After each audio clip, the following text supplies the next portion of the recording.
800 years. That's how long this town has stood. Perched on the north bank of the Tyne, born out of the sea and shaped by salt, grit and graft. A place built by fishermen and shipbuilders, where stories are passed down in the air we breathe and the walls that still stand. There's history in every corner. The pits closed, the shipyards fell silent, but the spirit, that never went anywhere. You see, North Shields has a heartbeat, and for me that heartbeat has always been music. From the home of working men's clubs to the echo of buskers down Bedford Street, music's always found a way to rise up through the cracks. I grew up here.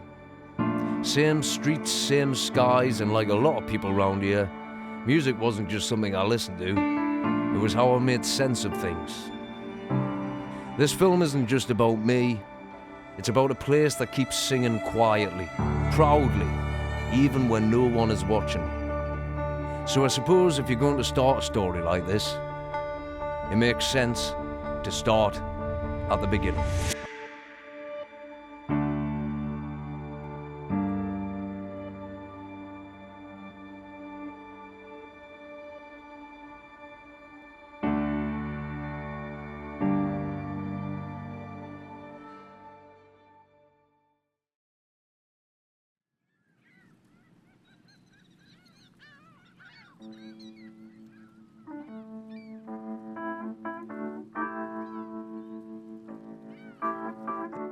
My earliest memories of music is from about the age of, must have been about 4 or 5. My dad worked in a recording studio, Red Nose Studios, which was just off Norham Road.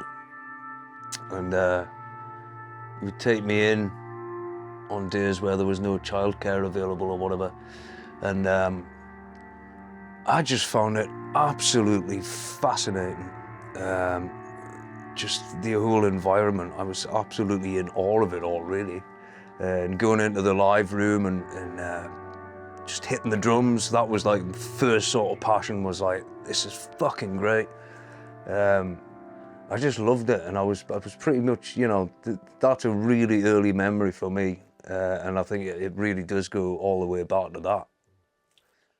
So there was always musicians around the house. You know, my dad was in bands, and a lot of his mates were musicians in bands, and there was often, you know, parties and things going on, and a sort of a kind of a quiet anarchy, if you like, of these sort of working class guys that kind of were determined to sort of pave their own path in life and not sort of be a useful servant to the machine, for want of a better way of looking at things. And that sort of really, that captures you as a kid, you know. It was just like, yeah, I want a piece of this, you know. The sheer joy and escapism that being in a band, and the camaraderie between, you know, everybody, and the sense of being in a scene of sorts, you know. So there was, for me, from a very, very early age, was a real sense that I wanted a piece of that, really. So my first paid gig, and it was at the Portal on the Fish Quay, which is, you know, sadly no longer a pub. So 13 years old, playing drums for with my dad and his mate Gordon Bache, who was an incredible Hammond organ player, well known around these parts. I guess my late teens was where I kind of really started to sort of seriously explore the idea of writing songs. And sort of late teens, early 20s, there was the whole Americana thing sort of kind of exploded a little bit over the UK, the old country thing. And just from a writer's perspective, that was really, I was really drawn to a lot of that sort of stuff, like Ryan Adams and you know, Neil Cassell. Every song I've ever written has been written in this town, pretty much. In fact, no, it has. You can go away and be influenced by things, but all of my songs, all of the music I've made has always been in this town, and it is constantly drawing from this town.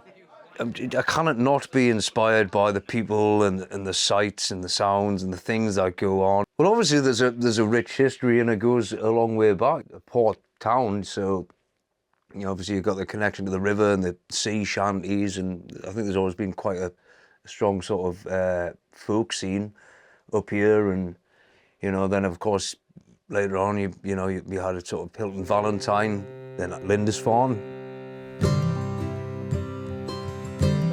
My first band was called the Aristocats, and we did like Shadows tunes and a couple of jazzy tunes, Swinging Shepherd blues and things, and a couple and songs by a bloke called Paddy Roberts, who were like sort of slightly whimsical innuendo from reviews and Si used to love, you know.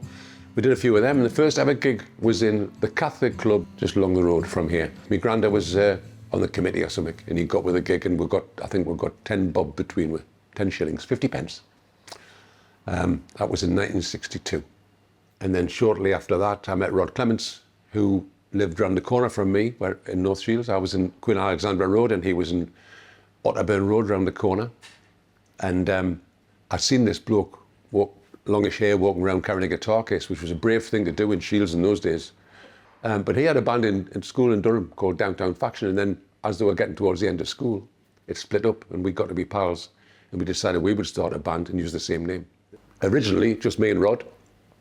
We used to go and watch the Jungo Partners every week at the Vic in Whitley Bay and marvel at how good they were. And that was when it first twigged, this would be about 64, 65, it first twigged what you do in a group, you know, what your jobs are. You don't just all play, you know, you listen to each other, and, you know, because they were brilliant at that. So we said, right, well, we want to be as good as them, we're doing what we do. So we started and we advertised for other players. And we found a guitar player in Newcastle called Jeff Sadler, who was really, really good. Plus he had a van, he had 2 amps and about 5 guitars, so he was in.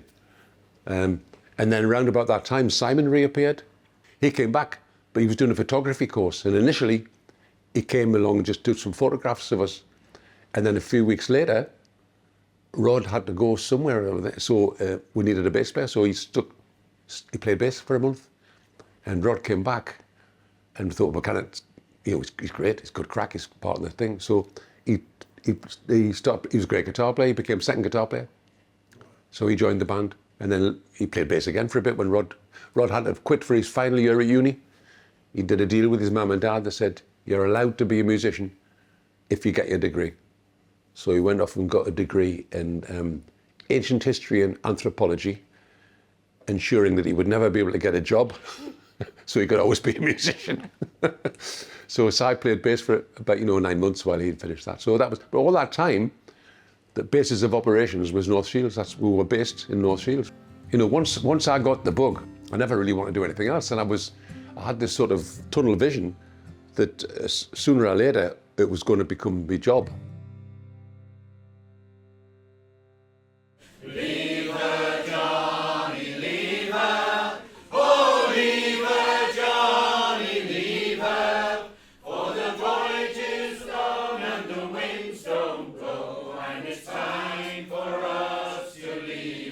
Well, I mean, my roots are, I was born and bred in Harrogate, but my mum and dad, they come from East Stanley, County Durham. So they were, my mum and dad both come from mining stock. So I had like an interest really before I even came here. So I've been up in the North East for 20 odd years now, and living in North Shields for 20 odd years. So I've always been like fascinated by that whole culture of where my ancestors came from and their stories and the things that they did and all of that kind of thing. Our banner is Mariners and Marrows, so that takes in sea shanties particularly, but our other focus is around work songs, so particularly North East Geordie songs. So a lot of the folks that we've gathered together have been part of the folk tradition in North Tyneside and in Newcastle for years. Some of them have run folk clubs in and around the North East and across the country as well. So they've always sang these songs from the North East. But yeah, so I think there's something about the history, there's something about the easiness of them.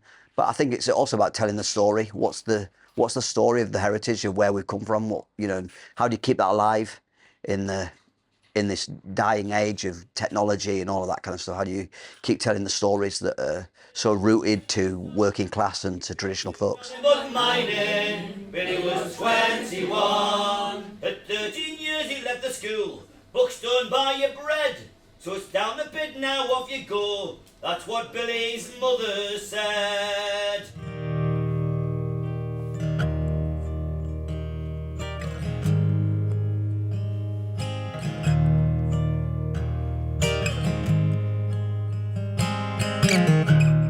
Hector Gannet was a kind of solo project to begin with. So I was in a band at school called the Middens, and that sort of fell apart, and then I wasn't sure what I was going to do. So I'd found this archive footage of fishermen from North Shields, which was shot in the 50s, and it actually had my grandparents in. So I was compelled to write a bit of music to it, and I did. So the song was called Until My Bonnie Can Be Revived. Hector Gannet was a boat that my granddad was on in the 60s, which sank under kind of heroic circumstances.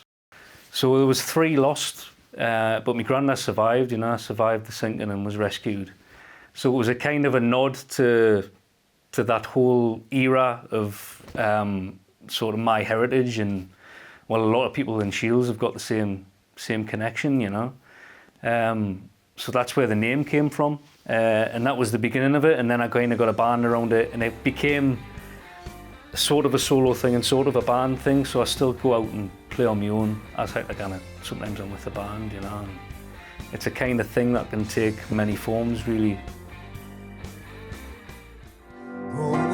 Kansas City, here I come. I used to play the double B flat bass or the tuba in the school orchestra. So I always had a love for the bass guitar and music.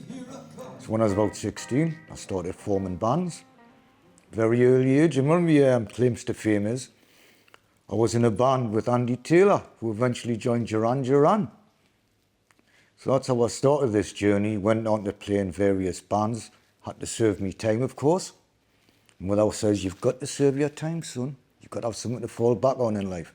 But I continued to enjoy music, had many different local bands, played all the local pubs, the Vic, the Neville, all these pubs have gone now. Then I went on to join the Skywalkers, and it was all plain sailing from there. And when I formed the Skywalkers, we weren't your typical blues band. We wanted to be more approachable, make the blues, you know, there for everybody. People in North Shields encouraged us to play more, encouraged us to go out and see bigger gigs. We ended up playing the likes of the 100 Club, playing down Manchester, Burnley and Coens Blues Festivals. So it encouraged us to travel, but always come back and support North Shields itself, because that's where our fan base was.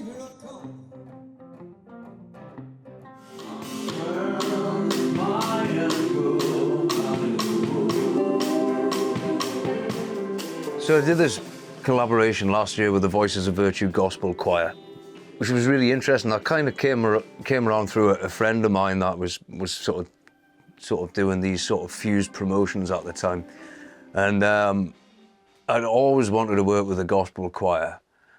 And so we just said, sod it, why don't we put it together? So we reached out to them, and luckily they were sort of up for doing it. And it's just really exciting to sort of take your music and try it out in a whole new setting, really.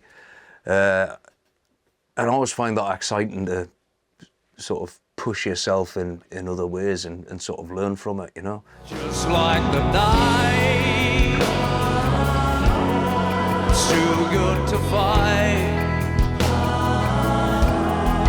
Your sunken dream, falling into the wayside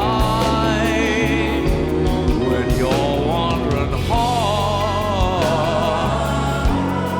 My family, my husband Marcus, my sister Paula, we've all relocated back to the UK. You know, having traveled throughout, you know, I've been performing in Shanghai and in Jakarta, Indonesia, and New York. And by coming back to England, we found this really vibrant Northeast music scene, you know, like, wow, this is cool. Even from New York, you know, there's a lot going on, lots of clubs. But here there's a fire in the belly of the musicians. We enjoyed the whole summer of 2024, 23, 24, exploring music throughout the Northeast.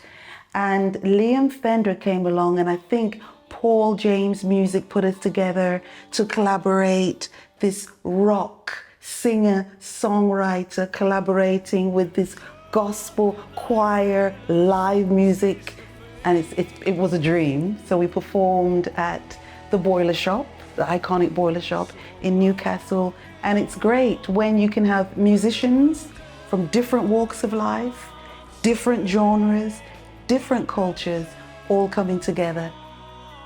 We're on a big, massive river. We're used to new ideas and new people. We welcome them around here, you know. And there's a long Geordie tradition. If somebody brings a great idea here from somewhere else, within a few months, everybody thinks it's our idea, you know, because we assimilate stuff and people. And I think that happens with the music too. The music comes in from all over the place, it goes in a big melting pot, and it comes out as our music. And I think that's the secret of the success. Well, I started playing when I was pretty young. I grew up in the States, in Connecticut, sort of New England area. So I ended up moving here when I was 19, and I actually studied folk music at Newcastle. So I was kind of aware of North Shields as an area through folk songs and through those kind of traditions of work songs and fishing songs and ballads about you know, press gangs and the Merchant Navy and things like that. You know, Shields is mentioned a lot. I met Liam at the Lowlights probably in about 2012, 13 maybe. Liam was hosting the night and he was doing a few of his own numbers. So that's kind of how we first met. And then when he started putting his own project together, he asked me if I'd like to get involved, and yeah, the rest is history, really.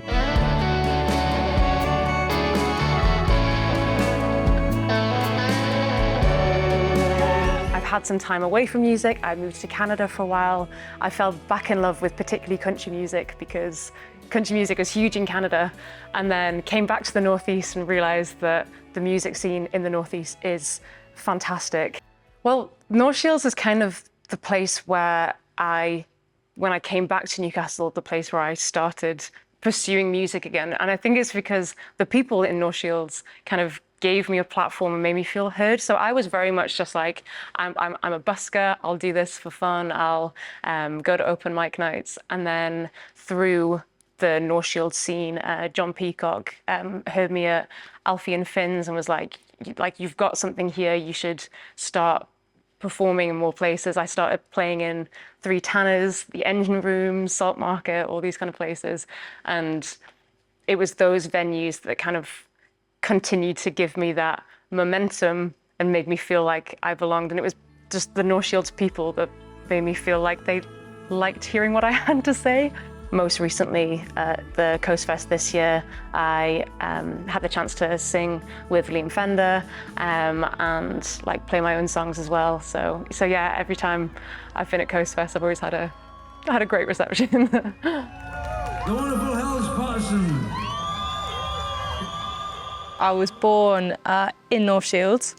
I moved to Skegness when I was a little baby and then came back to Newcastle for university, got on the student radio station, started hosting, got a taste for it, I guess, and then after graduated, went into Spark Sunderland, which is a community station, obviously did the Radio 1 gig as well, and started working for a promoter not long after finishing uni. I actually started working with Liam because I worked on his first big headline show at Riverside, and yeah, from then also worked on his Secret Hometown tour, I think a year or so later. So I remember we were going around, literally me and Liam going around the Tynemouth area, putting up posters, and I turned to him and I said, one day you won't be doing this yourself. But yeah, worked together on the marketing obviously as well.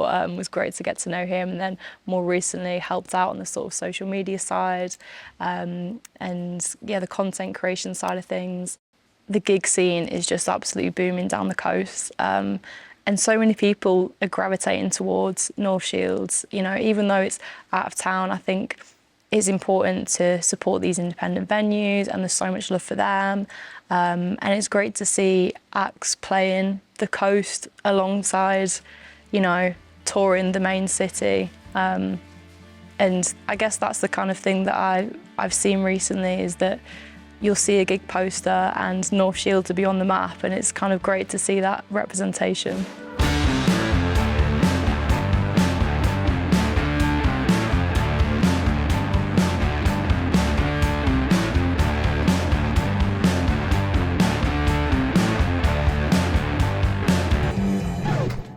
Okay.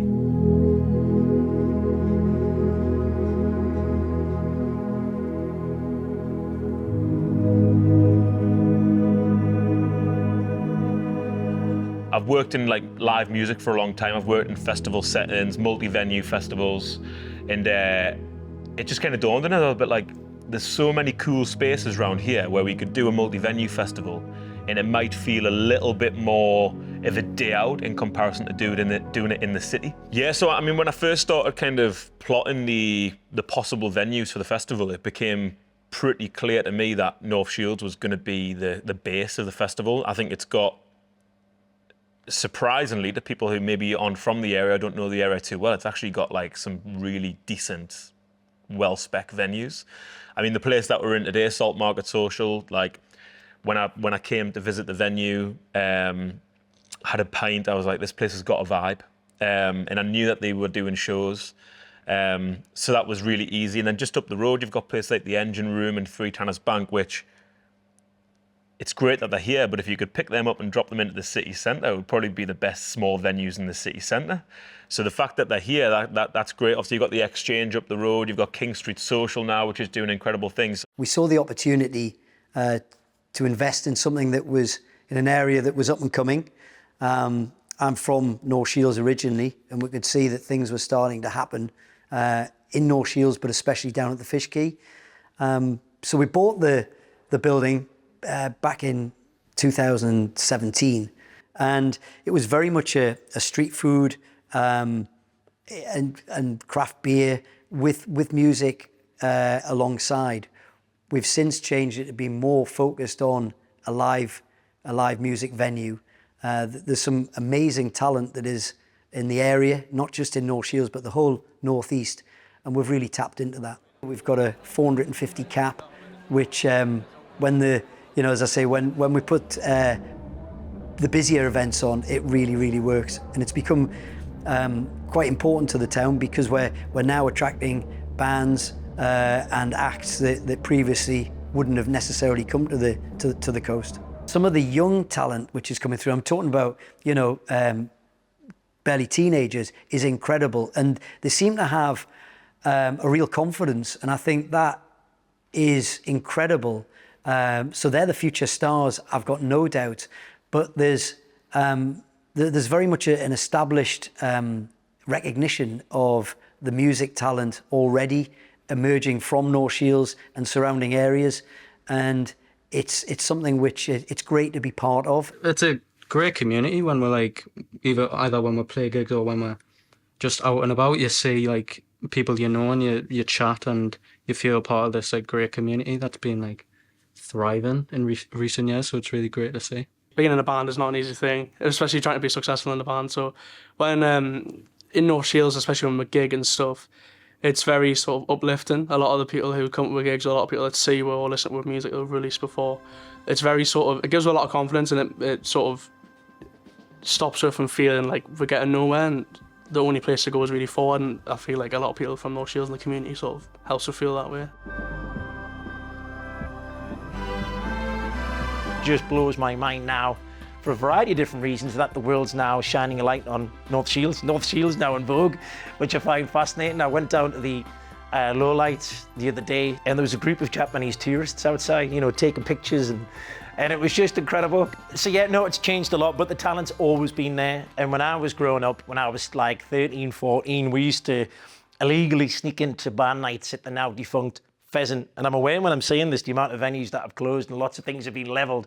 But they were amazing nights, and there used to be a band night on there on a Wednesday. So when I was 13, 14, we used to go up and watch the college bands from Tynemouth College and North Tyneside College and just be blown away by it. There was a band, for those old enough to remember, or cool enough to remember, there was a band called Mos Eisley, fronted by a very charismatic frontman, and the two Laidlaw brothers, who obviously are the sons of Ray Laidlaw, so it was Jack and Jed.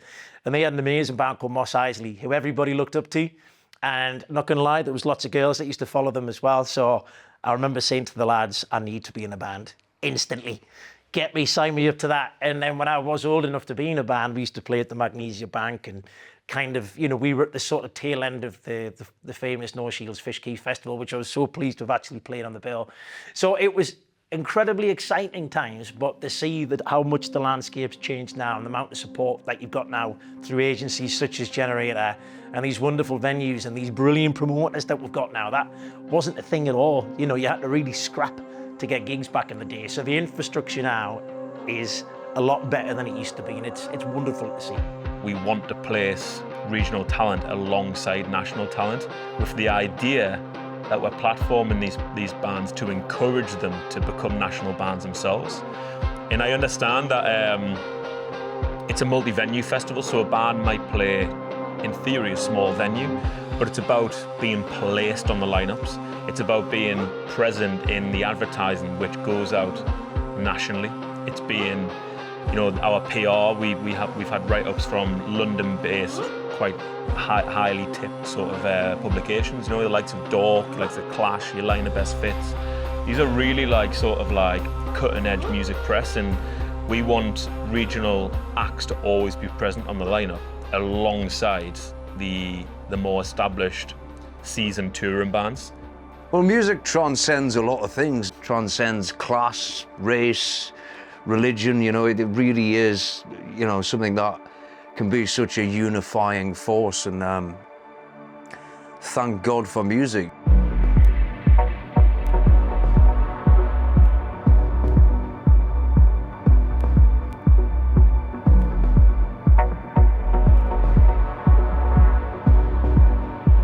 I think music culture, being from quite a working class background, was quite a hard thing to break into when I was younger. Felt like it was something that other people did, people with star quality, people who were famous, and people who just didn't come from where we came from. It all just seemed like pipe dream stuff until it was sort of framed around a community of people who were all like-minded and all doing the same things. So around about my early 20s, I got involved. And then the Manpower thing, I'd been throwing parties and doing sort of, you know, DJing and getting a name for myself regionally for about 10 years, maybe a little bit less. And then I decided to do an anonymous project, which was just purely focused on the music and took me out of it.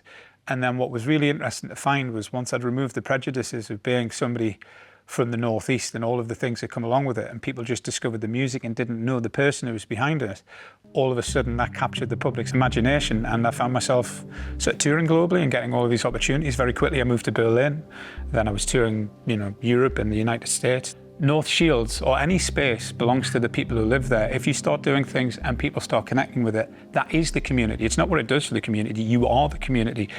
As music culture has grown and as popularity in electronic music has grown incrementally in the last decade, there's been a real move over to the corporate side of things, bigger festivals, bigger shows, bigger DJ fees, bigger audiences, etc.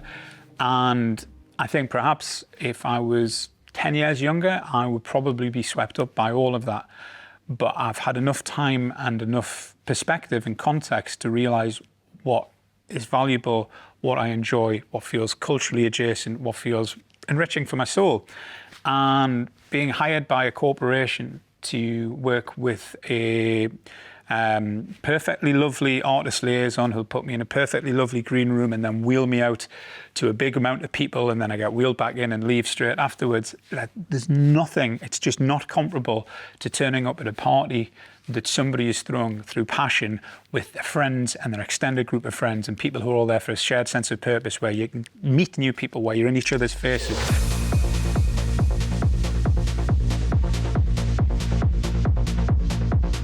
Digital, at the time in Newcastle, it was ranked 10th best nightclub in the world. And that's mad sitting thinking about it now, because, you know, it's in a very different place, but once upon a time, it was the Dream Factory, I called it. I had the best nights of my life in there. And I practiced every day, and I would go out every Saturday, so totally sober, just networking, so the promoters knew who I was. And I ended up bumping into the head resident DJ, and I went, fuck it. I said, what can I do to DJ here? He says, I'll send us a mix. So that's what I worked towards, and then 6 months later, I sent him a mix and ended up getting a shot there, and then I became a resident for a few years, and then I learned how to write music. And whilst I was doing that, I also taught myself how to play the piano. And this was all happening like in lockdown. And this is when obviously I came up with my alter ego, Nana Makina. And if I live stream playing Makina music, dressed up as a grandma, as a nana, because it was just fun, it was entertainment, right? It'll entertain people because everyone was at home. So that's how, when I came up with the character, that's what I started doing. But like, off the back of it, mate, it just obviously exploded, and I went international with it and gained a massive audience. And then it was through that audience that I'd gained that Patrick Toppin ended up noticing us, and I was on his radar. And he invited us down to his show at the arena, and I knew this was my gift and my chance from the universe. So I went down really early so I could have a conversation with him. And I said, look, mate, I actually write music. Can I send you some music, please? He went, I'd love to hear your music. And sent him it. And then about 2 weeks later, I was playing in Leeds. And he sent us a voice note at like 6 o'clock in the morning. And he was just like, I've just played 3 tunes there. They were the highlight of my set. Love to sign them. And then he signed them, mate, and the rest is history. And that's how it all started for me. I left here because I felt like the region was the worst possible place I could be in to do the things that I want to. And then because of, in part, some of the stuff I've done, but mainly the stuff that everybody's done in the intervening 20 years, and now I can't think of anywhere else where I'd be better placed to do something. I do feel that we're here in a period where more people know the name of the town than ever before, and that's got to stand for something. And I mean, it helps that you have one of the region's biggest selling music stars. I think something that's wonderful about North Shields is that it doesn't feel like there's this competitive like music scene, which I imagine there probably is in like Manchester, London, these bigger places where it's like everyone's kind of pitted against each other.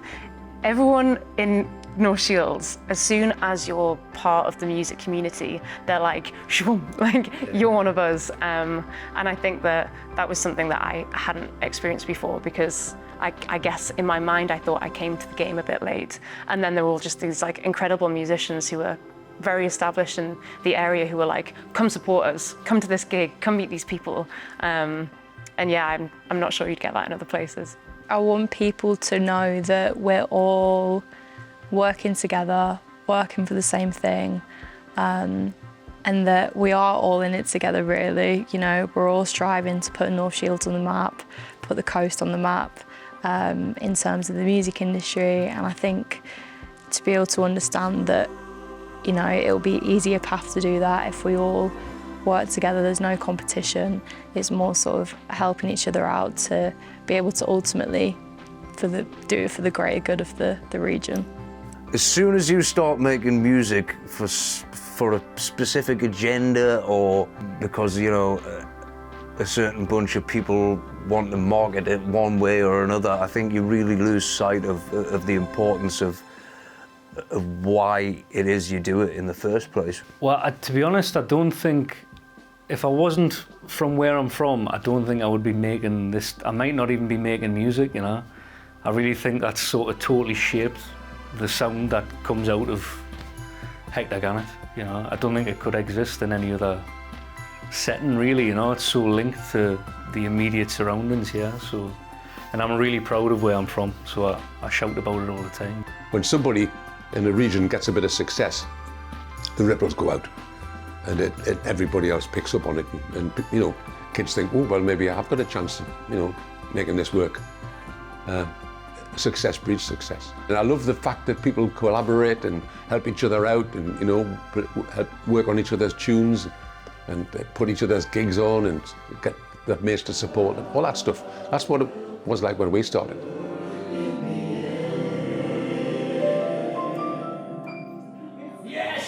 the infrastructure and the framework's there now, which we didn't really have when we were younger. But I think you just need to believe. I know life's tough around here for a lot of people. But I started for what it's worth, I started my very small business, and we now look after international festivals, represent some unbelievable artists, and you've just got to go for it. So as long as that belief system's there, the people in North Shields are in good shape. So I'm very excited to see the next Fenders coming through, and the next Hector Gannets, and the next Bugmen as well, who's now having a new iteration of his career development. So you just got to believe in yourself, and if we do that, long may the future go. And the next 800 years will definitely be an exciting one. I feel really grateful as well and blessed that, you know, I'm alive to be celebrating 800 years of North Shields. To say that, because it's such an incredible place, and I'm really grateful to be able to call this place home, and to be a part of this region's means so much to me, and the fact I'm able to represent my people around the world, and I get so much love from everybody back home. It's truly an honour to say I'm from North Shields. One of the good things about being from the Northeast when I grew up, as opposed to now, is that when I was growing up, the Northeast was a very, felt like a very disconnected area to what was going on in culture, arts, media, and what the possibilities going forward are. I'm very proud to say now that as I sit here, in the years that I've returned, it feels completely different. And I actually feel that we have more going on for us, and we're at the forefront of things in a way that not many other regions can claim to be. North Shields was 760 years young when I came into this world, so I'm not even sure it had a Greggs back then. It probably did. Never thought I had a destination. 15 years asleep behind the wheel. No common cause, no indication. Just the deepest fever I could feel. But I was caught in a trap, forever looking back, resuscitating a dream, trying to get to you. Now I'm back in the fold, been too long out in the cold. I've got wind in my sails, thanks to you. Finally, faith has paid the price. Keep me here, don't take me back.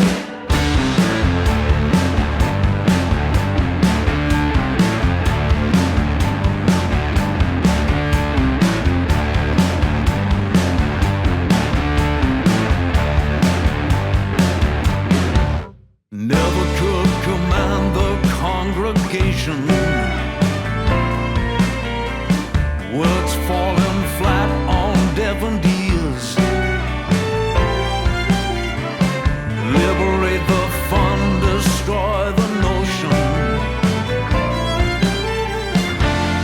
We're all sinners, rest in peace.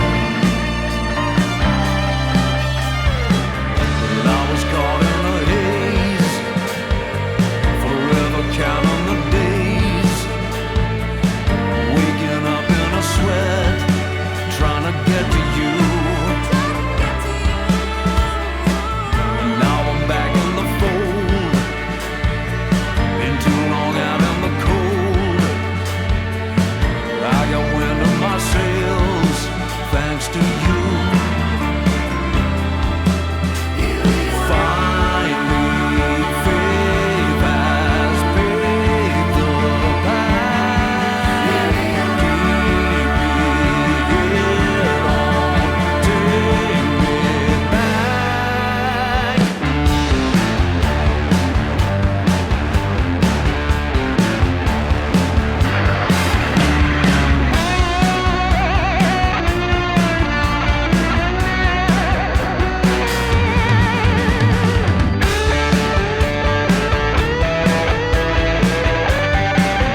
Never thought I had a destination. 15 years asleep behind the wheel.